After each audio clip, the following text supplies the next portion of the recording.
Okay. All right. I told you all we were going to do the American Revolution today.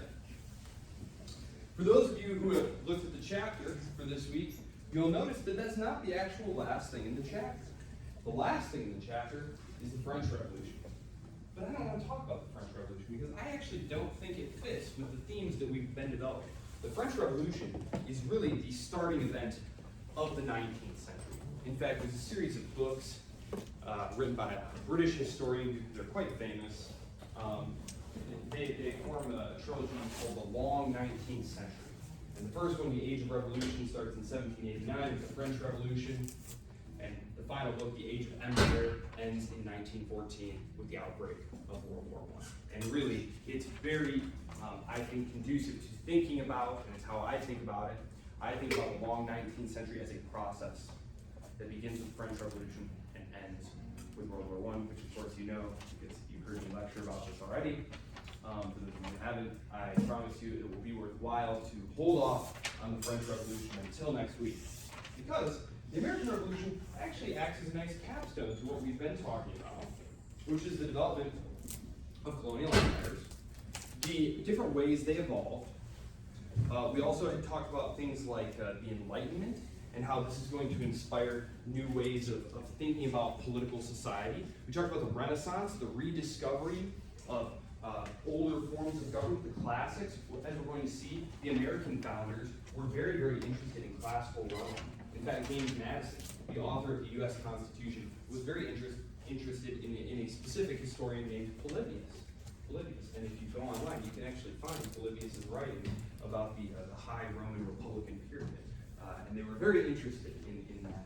And if you read the debates, if you read the Federalist Papers, for example, if you don't know Roman history, especially Republican Roman history, you're going to miss a lot of the illusions that they're making, because this was their model for the government that they were trying to set up.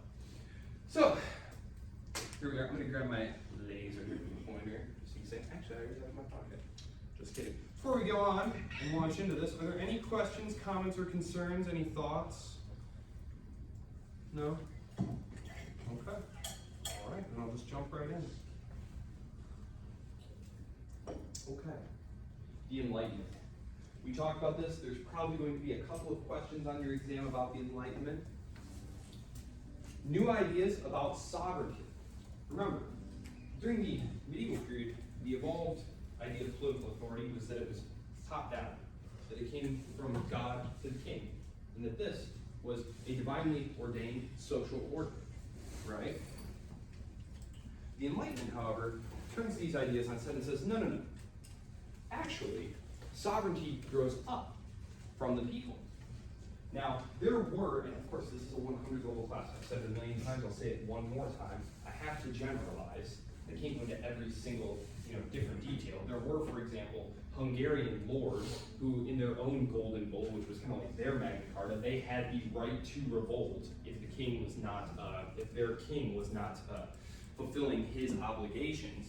And so that's kind of, in a way, the idea that the king's sovereignty came up from his lords, right? To some degree, that was always true, but this is very distinct. It's this idea of popular sovereignty, the general will.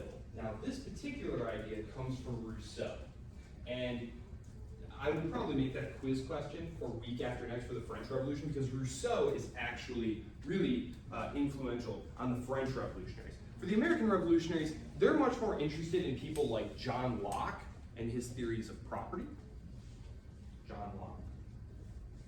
They're much more interested, once the revolution is completed, with the ideas of Montesquieu, who wrote about the separation of powers, the idea of checks and balances, and that you want all of these different forces inside the government to be able to counterbalance against each other to prevent any one of them from creating a tyranny over you. It's hard not to read history backwards, to not think of it as the United States in the singular. They were very much thinking of it as the United States in the plural. That the majority of the power was going to be in the state legislatures, literally in the legislatures. That the governor, that the president, that even the National Congress, these all played second fiddle to the very limited representative local legislatures, okay? And as we're going to see, the initial debates are going to stem from who has the power to command taxes. Talked about this last time. I'm going to move on from here. Yes, so these ideas, which if you ever read Rousseau or Locke or Montesquieu, man, it's a little dry. I'll be honest with you, it's a little dry. It's very dry, like bone dry. So, guys like Thomas Paine, their great contribution was writing really short, punchy pamphlets where they condensed these ideas and put some like really fiery, like local political examples in the mix. You know what I mean? Because when you're reading about this example of like some Genoese, assembly from 300 years ago, even as an American patriot, which I'm a British American patriot, and it's not really firing you up. Whereas if they mention, yes, it's like the other day when the British did this, it's like, oh man, I remember that. That steamed me up so bad, right? So Thomas Paine's stuff is much more present. It's shorter. It's very punchy. So Thomas Paine, Common Sense. Common Sense was his very famous pamphlet. As far as the American Revolution goes. One of the reasons that the ideas are going to catch on so easily in the United States are twofold. Number one, it's a Protestant country, Protestant place, right? And so Protestants have a very high rate of what? We talked about this. Why was Protestantism so important? One of the many reasons Protestantism was so important. It encouraged literacy, right? Literacy. In the Catholic countries, literacy is going to lag way behind because you didn't have to be able to read the Bible for yourself. I mean, when the Italian state is finally formed in the late 19th century, Italy isn't unified until 1870. Italy is a collection of states until that point. And the central Italian government is going to go into the south to set up schools and stuff. This is in the 1880s, 1890s. We're talking about something like 80 to 90% illiteracy among the peasantry. Okay? In Protestant countries, it was not this way. It was because of the need to read the Bible.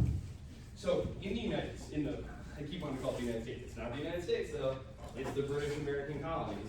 These British American colonies, very high rate of literacy, number one. Number two, they're a lot of landowners, right? A lot of landowners, a lot of smallholders, right? Who are very concerned with their political rights. Right? When the government comes to tax you, it's not like now where it's just an automatic deduction, automatic withholding from your paycheck. You never even see it. No, someone's going to physically come around to your property, bang on the door, and demand that you give them some of your stuff. Right? So you're going to be very sensitive to this. Right? You're going to be very sensitive to, well, what gives you the right to take my stuff? Who are you? Right? It's not entirely clear, especially because as far as the British subjects are concerned, we talked about this last time in the context of the 7 Years' War, or French-Indian War. The British government back in London had been practicing a policy of benign neglect. Benign neglect, right? They weren't taxing the colonists. They were nominally British subjects. They all thought of themselves as Englishmen. But after the war, which is very expensive, because remember, this is the first real World War. In fact, I'm going to make that one of the exam questions that you have in our CAT. What was the first truly global war? It was the 7 Years' War. It was the French-Indian, we call it the French-Indian War. I'm going to ask you, think of it as the 7 Years' War, because that's how everyone else thinks of it. And the French-Indian Wars were a very minor sideshow. A very minor sideshow. The majority of the action is taking place on the continent of Europe. There are huge battles going on there. There's battles going on in the South Pacific, down in the Caribbean. There's battles going on all over the place, right? So the 7 Years' War is really one of the first global wars. And as you might expect, because it was one of the first global wars, it costed a lot of money. And the British crown came out of this thing with a lot of debt. And so they thought to themselves, well, where can we get some money? And we're already taxing our guys here, there. Oh, I know what we can do. We just fought this war for the colonists. Let's just ask them for some money. And everyone in London thought that was a fine idea and totally reasonable. Well, guess who did not find that very reasonable? The British North Americans. Now, as you see here, the 7 Years' War ends in 63, okay? Immediately, 64, 65, 67. It's literally immediately after the war ends, the British government is in a ton of debt. They need money. They're turning to the colonies to get money. Remember, it was also a colonial military force led by George Washington that sparked this war to begin with. I believe I mentioned that last time, did I not? Yes, he was leading an expeditionary force into, quote-unquote French Indian country, right? They were kind of taking a look around. We're going to see on a map here soon that the British had drawn this line called the Proclamation Line. And they didn't want you going past it, so it was going to start problems with the Native Americans, with the French. But of course, people like George Washington, what was George Washington's business? What was his business? Anyone know? He was eventually a gentleman farmer, but he was a land speculator. A land speculator. That's how a lot of these guys made their money. Is they would go and take a look at a bunch of land that hadn't been parceled out by the government yet, and they'd stake a claim to it, right? They'd put down a little bit of money. And as settlers moved that way, and the land filled up, the value of that land would rise, and then they would sell it for a nice tidy profit, right? So that's what George Washington is doing. But a lot of these, not just George Washington, a lot of them are doing this. So, these acts here, okay? So, these tax acts, okay? So there's going to be a debate, because initially, the colonists are not happy about this, but they're going to try and finagle their way out of it. They're going to try and finagle their way out of it. They're going to say, look, these taxes, the Sugar Act, the Stamp Act, by the way, they're talking about like each piece of paper that you use for official duties had to have a government stamp on it, right? So right away, you can kind of think of who are you annoying with that one? Because the Sugar Act, you're kind of annoying the sugar producers and the merchants and whatnot, because the Sugar Act is kind of misunderstood. The Sugar Act was not, we're going to make sugar prohibitively expensive.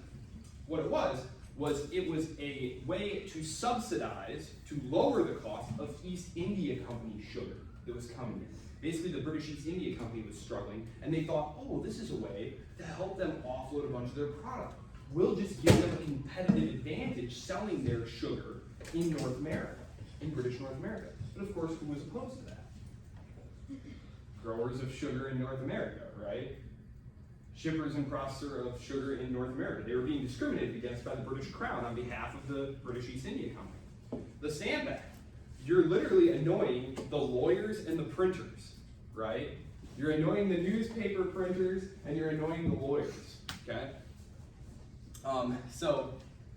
Obviously, the Tea Act was another one there. The Tea Act was another attempt to benefit the British East India Company, bringing in tea. Again, you were trying to not necessarily raise the price on it. What you were trying to do was lower the price so the British East India Company could sell a bunch of their tea. But of course, this infuriated the colonists who had business interests there.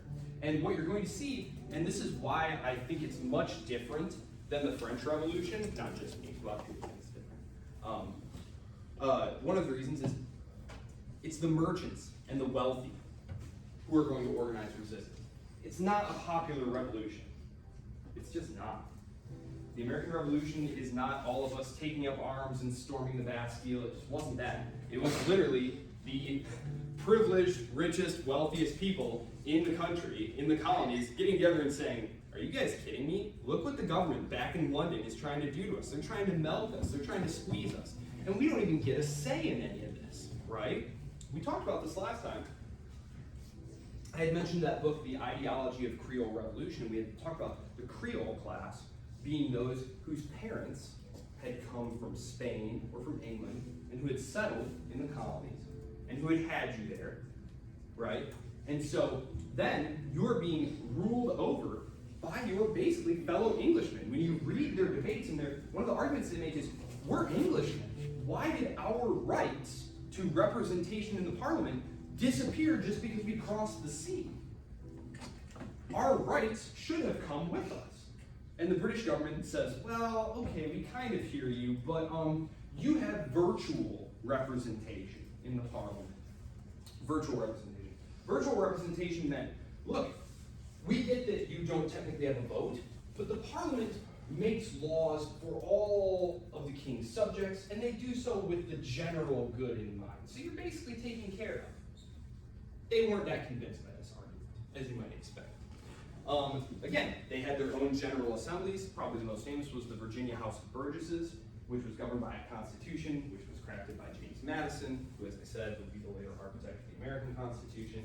So they had their own developed systems of government, which were representative. It was not democratic. It was not small d democratic, right? You had to be a landowner, or you had to pay some amount of taxes, or you had to have some amount of education. Like, there were various standards, and that's something that's true to this day. It's less true today because there are federal voting laws, but it was very true back then. It was up to the states who could vote and what the qualifications were. I don't think at that time, no, I don't even think they had universal male suffrage yet. I think that's not until the 1820s. I'd have to look. I'm not an American historian, I'm a European historian. Yeah. It's one interesting thing that I find is that one thing that helps to expand suffrage, that is the right to vote, is the needs of the young government, as we're going to see as we move forward. I don't know exactly how much we're going to talk about this, but as the government needs soldiers, as the government needs taxes, that is the opportunity for people to get the right to vote, to essentially trade this for that. Because at the end of the American Revolution, you're still going to have a very limited suffrage. And a lot of the veterans, we're going to see it at the end of this lecture actually, Shays' Rebellion, they're going to feel like they just replaced one tyranny with another. Like, hey, we had this revolution, we fought for you guys, no taxation without representation, but what the heck? We still don't have a vote. And so this is going to be a major democratizing force in the early United States. Okay. So we have the wealthy merchant class, the wealthy landowning class. This is who is revolting. This is also who's going to lead the revolt in Spanish America about 30 years later. 1810s, 1820s is when these revolts are going to happen. That's when the independent states of Latin America are going to be created. And it's the same class. It is not a popular revolution. It's those who own the land, who own the businesses, who are the commercial leaders, who are essentially rebelling against the representatives, the governors, the tax collectors, the religious authorities, which is especially prominent in Latin America because you have the Catholic clergy there. In North America, you have a lot of religious pluralism, so that's not really so much a factor there. But that's who they're revolting against. And again, if you recall that book, the ideology of Creole Revolution, it was this Creole class that because of who they were ethnically no different than British, their compatriots, the Redcoats. They were no different. They thought of themselves as Englishmen, as Britishers. Ideologically, many of them took their arguments from the British Whigs, right? They really just wanted that. And what's totally ironic about all this is that eventually the British government gives all the rest of their white colonial dominions exactly what the British North Americans wanted, which is equality. That the king is technically in charge. And then each of the parliaments make all the different decisions. So the Australian Parliament, the Canadian Parliament, the North American Parliament, they all make their own decisions, right, basically, and the king is nominally in charge. That's basically what they wanted, and that's eventually what the British government does anyway. And so sometimes, kind of an interesting counterfactual would be, what if London, instead of digging in and saying, nope, we are definitely in charge of you, you definitely don't have any say over things, and we're going to fight about it if we have to. What if they had just said, yeah, all right, sure, whatever. We'll just float some additional debt. It's not like the English crown was bankrupt or something. They were heavily in debt and they wanted to get out of it, but they could have dug their way out eventually. Would Britain have ever lost its position of global dominance? It's an interesting counterfactual. Would the German Empire have ever been able to challenge the British Empire in the early 20th century if North America, Canada, the United States had all been part of the British Empire still? I highly doubt it. So an interesting counterfactual. So, these, of course, are the 13 colonies right here. There's that proclamation line that I mentioned to you right here. So after the British win the war, the 7 Years' War, and we've got all this new territory now, right? We're all going to move in there, and it's going to be great. The British say, hold on, not so fast. Listen,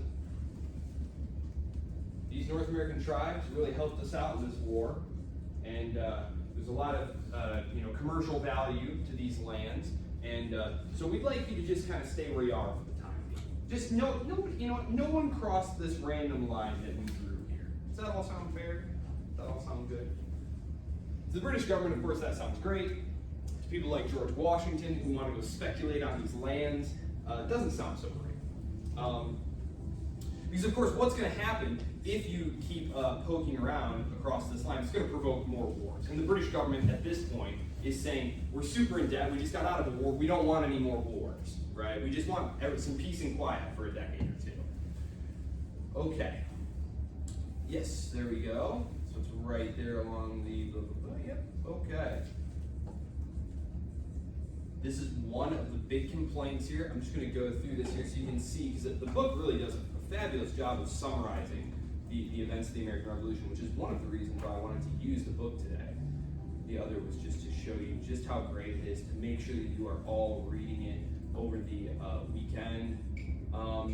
Yes, the Indians. So when the Revolutionary War breaks out, which remember, it's a process. Resistance to the British starts basically immediately after the 7 Years' War ends. This is why modern American history historians now generally tend to view the Revolution as a process, beginning in like 1763 and not really ending until 1812. That's like at the far, far end. That's at the far, far end, is 1812, the last time the British will come and try and invade North America. So resistance begins immediately. The British are going to ally themselves with the Native Americans. The Native Americans are going to side with the British because they view them as the lesser of two evils, basically. The British are all the way over there, right? They're all the way on the other side of the ocean. The colonists are right here, and their numbers just keep growing. Their hunger for land seems totally insatiable. So they're going to side with the British, and there are going to be several very unfortunate massacres right at the start of the war, particularly in places like New York, where Washington is going to realize, it would be dangerous to leave these potentially rebellious fifth colonists in our rear while we go fight, and so they massacre a significant number of them right at the start of the war. So, this kind of plays nicely into the idea of the Declaration of Independence here. The Declaration of Independence, which makes the claim that all men are created equal, obviously was not applying to Native Americans, right? And again, this is not to speak for all the founders, for all the American revolutionaries. There was an incredible diversity of opinion. I have read a good deal about this. And, there were some who had a very an integrationalist idea of nationalism, which was, well, look, culturally, we're all just kind of a blank slate, and if we have these, Native American children and we school them in English and whatnot, they'll turn out just like, Protestant Britishers like us. But that is not the case with everyone. There are some really intense racialists who believe that, no, there really are different orders of humanity and that some are more intelligent than others, and so the Declaration of Independence is speaking specifically for white male colonists, which is probably not something surprising for you. There were also a lot of loyalists. As I said, this was not a popular revolution. So right away, the Declaration of Independence is only speaking for white males. Most of the Native Americans are on the side of the British. Large portions of the enslaved African population are on the side of the British. There's an abolitionist movement in Great Britain. Great Britain will actually abolish slavery and the slave trade relatively short time after this. William Wilberforce. There's a lot of loyalists.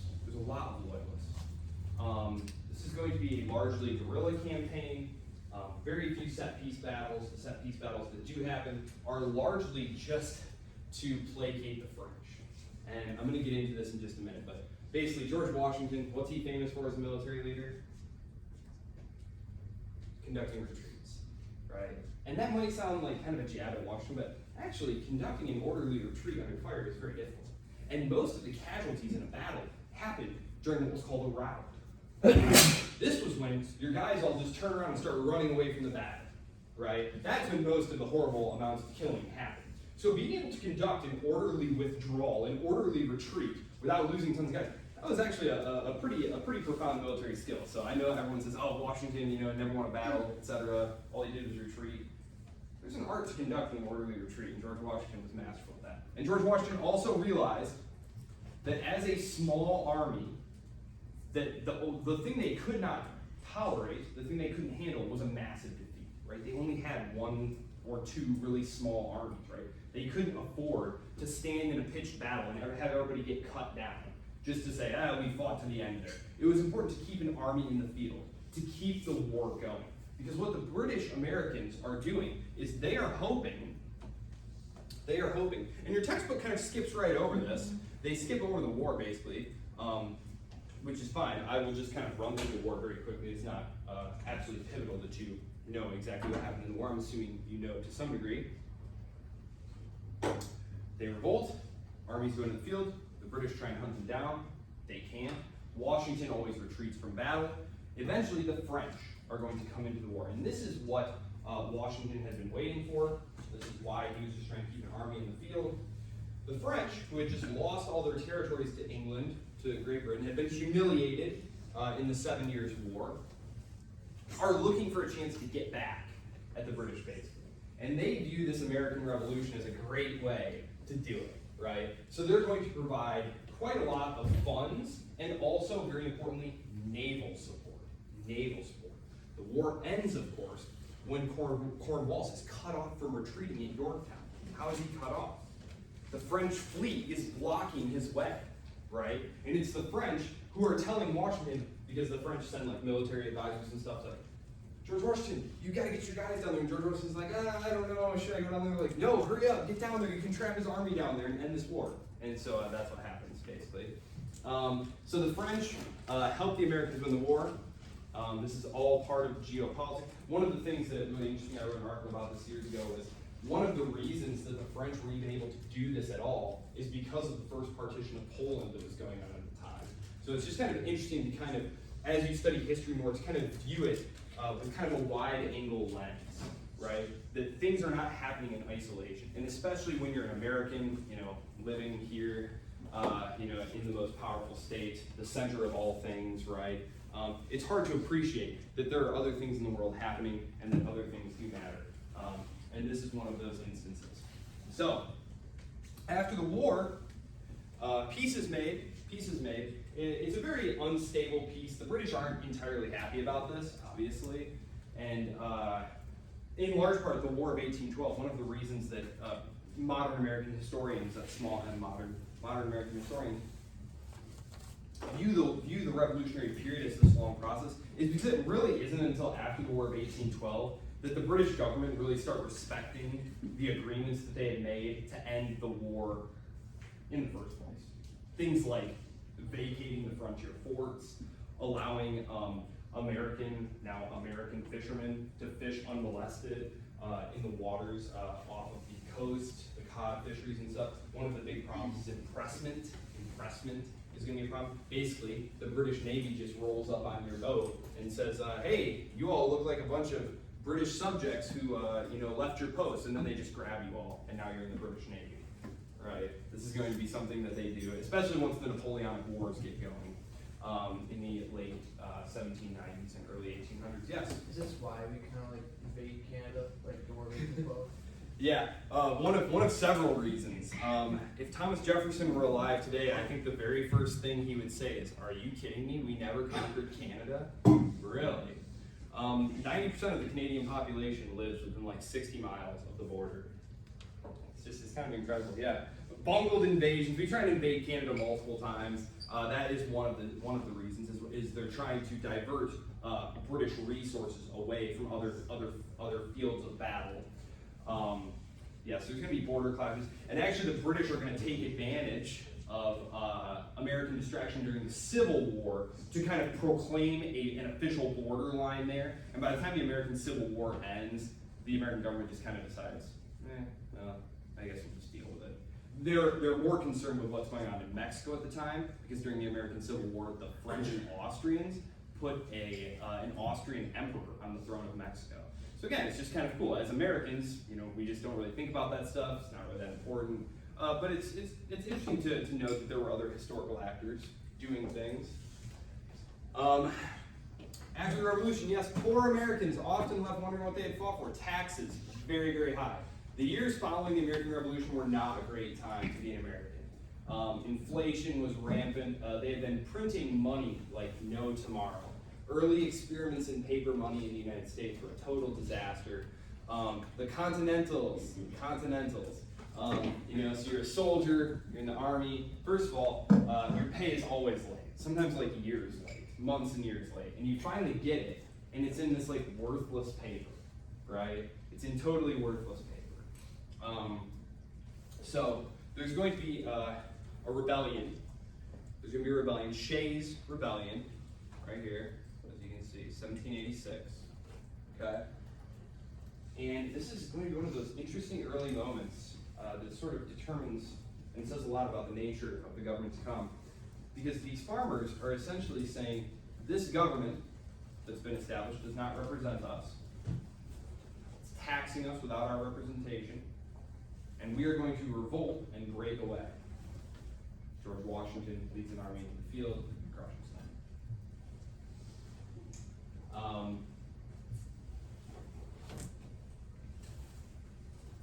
The Constitution. What is the Constitution?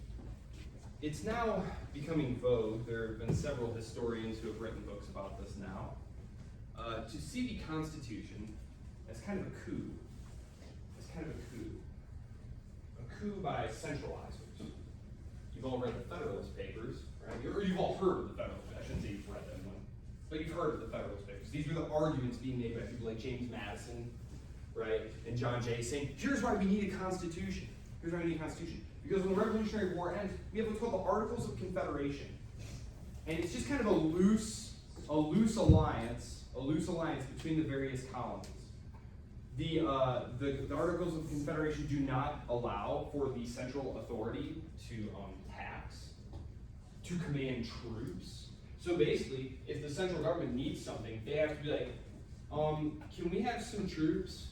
Anybody want to give us some troops? No? Okay. And there's really nothing they do. Can we have some money? Does anyone want to give us some money? No? Okay. That's pretty much it. They got nothing to do.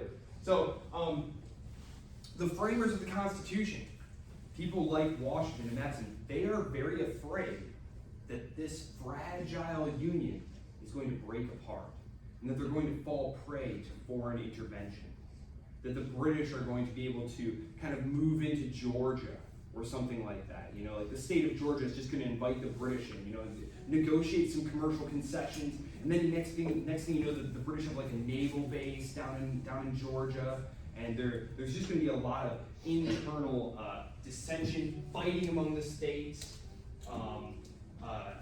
and so the Constitution was essentially, I mean, it was totally wild the way that they did this. I mean, there was a process established for things like calling a constitution, voting on it, and whatnot, and they basically just make up a whole new process and just run with it. And it's a very close run thing. I don't have time to go into all the details. If you want to read a good book about it, it's fairly accessible. It's called The Framers' Coup by a historian named Klarman. But he goes into very close detail of all the different votes, and basically it passes by just a handful of votes, the new Constitution that's going to bind all of the colonies under one government that's going to be able to command things like taxes, set things like a tariff, which, what is a tariff? Do you guys know what a tariff is? Tax on imports. Exactly. Because you see, not all of the states have the same commercial interests. You see, up in the north, in places like Boston, there's a lot of manufacturing. And they would like to set up a very high tariff to keep the British manufacturing out so they can build up their own manufacturing. But in the South, where there's virtually no manufacturing and only agriculture, they like no tariff at all, so that they can import lots of cheap British manufactured goods and send out all of their raw goods with no tariff. Because what happens if you're the British government and the American government sets up a tariff? What do? You set up your own tariff, right? You say, oh, you're going to discriminate against us. Well, we're going to discriminate against you. And this is how tariff wars start, right? The U.S. and China have had a tariff war going now for several years, and it's still going on. right? And this basically has the result of raising the cost of goods for everyone across all different sectors of the economy. And so one of the things that's going to be very controversial, and there's going to be multiple fights about this for years after this, is the tariff. The tariff. The central government is going to be in charge of the tariff. The framers don't want individual states to be able to set their own individual tariffs. The central government wants to be in control, not so much of what's going on within states. Within states, they're pretty much just going to let things be, but they're very concerned with the external relations of the United States. They want to be in control of the tariff policy, they want to have one basic tariff zone, and they want to be in control of the armed forces and foreign policy. They do not want these states, having their own relations with places like Great Britain, with Spain, with France, etc. So the Constitution is going to be enacted. Westward expansion is going to be a thing, obviously. There is still going to be, it's so interesting because history is very much a study of particulars, of difference. And at the level of a survey course, it's very difficult to go into these types of things because, the next thing I'm supposed to talk about is, westward expansion and things of that nature. But the Federalists, people like George Washington's party, they actually wanted to keep the proclamation line in place and only very gradually move it outwards. Whereas the Jeffersonians wanted to do away with it entirely and start flooding west. Why? Well, because if you have everyone flooding west at once, that's going to keep the price of land pretty low. And if you're someone who's bought a lot of land to speculate on, you want to open up the frontier very, very, very slowly, right? So the price of land will stay high, right? And so you have these interesting early conflicts over the shape and nature of U.S. expansion, both geographically and in terms of the expansion of suffrage, of political rights. Again, the Federalists really want to keep this very closed off, very oligarchy, an open oligarchy. You can enter and exit the oligarchy by virtue of acquiring land and things of that nature, but they'd like to be fairly open. Yes? So why weren't we worried about the French when it came to war with us? Like, they kept taking the land. Especially if they like had an army. Well, the French were gone at this point. The French are gone at this point. The French were driven out by the British in the 7 Years' War. And that was one of the reasons that the government thought, well, we can look, we just did them this huge favor. We got rid of the French for them. Come on, that was great. The French will be back. The French will be back. So what kind of happens here is, I'm going to go back up to the map really quick, because this is a good question. Because you might think, the French are gone, but didn't Jefferson buy Louisiana from the French? Yes. So what happens is the French transfer this to Spain. Spain had Florida. Remember we said Florida was the home of the first permanent settlement, and it had been settled by the Spanish. Spanish are going to be holding on to Florida. They'll have Florida until the Jacksonian period, some 30, 40 years after this time. What happens is the Spanish are going to wind up giving that back to the French, but then Napoleon is going to immediately sell it to Thomas Jefferson for money to fight the British, is what's going to happen. So these transfers are going to happen all in about 40 years. There's very few Europeans living in this region. It's mostly Native American territory that's being traded back and forth. It was not a particularly lucrative settlement area, trading area. The French Louisiana Company, they had like a trading company there that was just never very commercially successful because there weren't a lot of cash crops at this point being grown there. Even cotton. Cotton really does't turn into a huge cash crop until the invention of the cotton gin. So here we go, industrialization coming into the mix here. What was the cotton gin? Does anybody know? What's the cotton gin? You've heard of it. Was it Eli Whitney. It was put all the cotton plants in and it would Bingo. Bingo. So, cotton. You picked it, right? But there were seeds, lots of little seeds in it. And it was actually terribly time consuming to pick all these seeds out of the cotton, right? Well, Eli Whitney creates this invention where you can just feed tons and tons of raw cotton and just crank this thing, and it spits out totally seeded cotton, right? All of a sudden, growing large amounts of cotton is going to become very, very lucrative. I know when you think about the Civil War and slavery, cotton plantations, most of the plantation agriculture that was going on in the South at this time was rice, indigo, which is a dye, And tobacco. And tobacco was mostly in like Virginia, in like northern Virginia. So really and the debates surrounding slavery are going to change in the 1890s and in the early 1800s. If you listen to the framers, obviously slavery was something that was debated during the Constitutional Convention. Obviously, there is the famous or infamous 3/5 compromise about how to count slaves in terms of population. But a lot of the framers, including Washington and Jefferson, believed that slavery, look, we can't get rid of it, it's too politically powerful at this point, but slavery is going to die off. Slavery is becoming economically not viable. The soil of Virginia is being terribly depleted by growing tobacco year after year after year after year.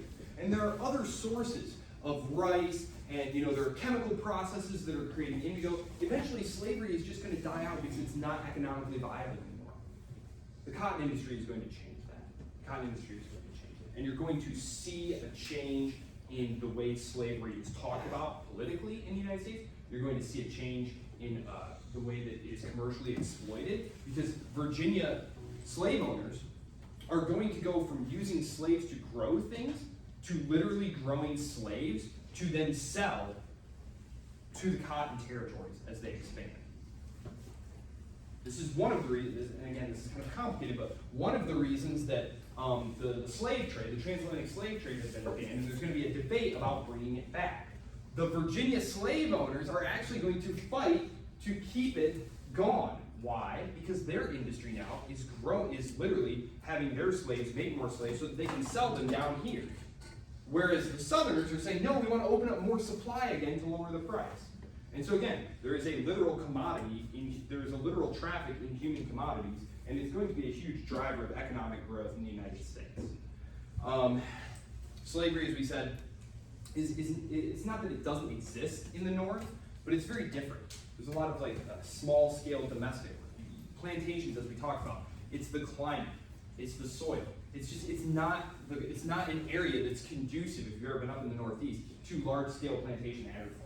It's going to remain mostly family farm, right? And it's one of the reasons that slavery is never particularly politically powerful in the North, and one of the reasons it's easily gotten rid of. Another reason, too, is the types of religious movements that you have up here, the really powerful religious movements you have up here, are radically different from the largely Baptist South.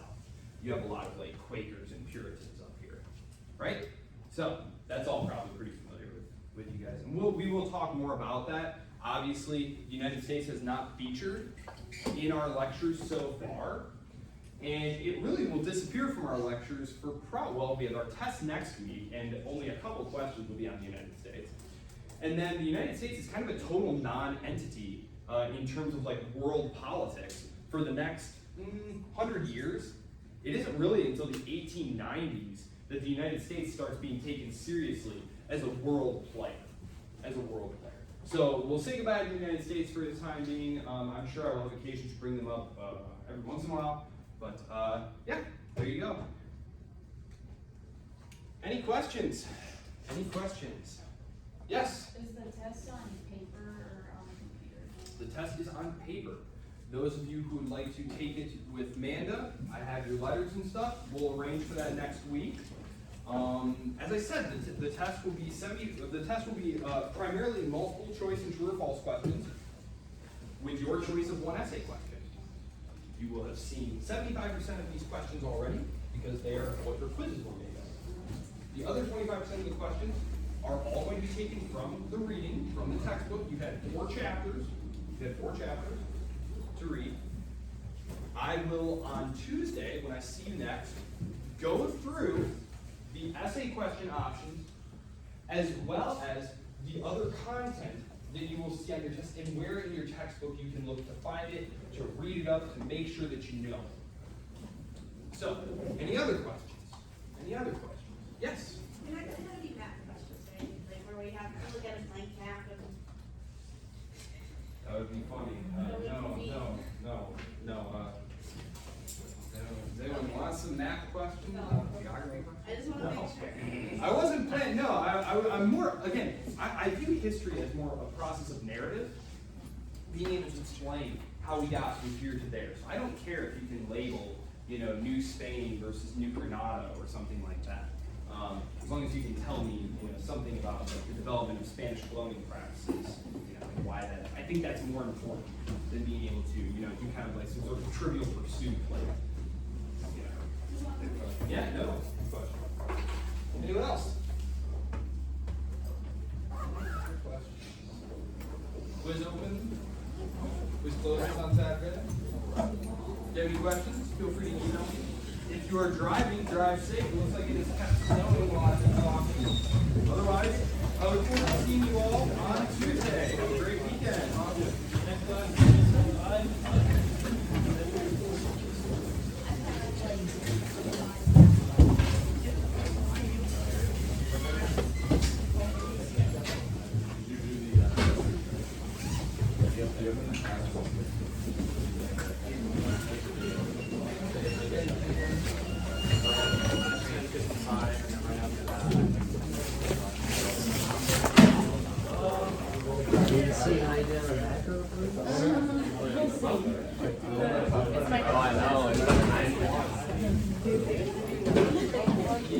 Have you seen them made depressed for a couple hours?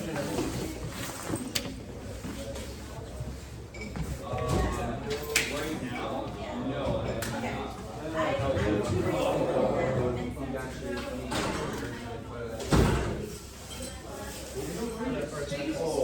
Awesome. My wife is doing some work for most of the side. Yeah, cool. No, I'm sorry. If you want, I can ask Dr. I'll ask her, I just wasn't okay. sure. I thought maybe you might, since you're teaching this one. Nope. I just. No, European history, this class, and then if you are interested in history, sign up for the class on the history of China and Japan and India, because I'm teaching it. Online this summer, you want to. I'm teaching it now. Oh, It's like India, China, and yes, geography indeed. class they call it. Yes. Okay. Yes. Sorry, I got delayed in that. Oh, yes, Fernando, right? Yeah. Yes, thank you so much. Thank you so much. Let me add that right now. Yes, indeed. Thank you for bringing that to my attention.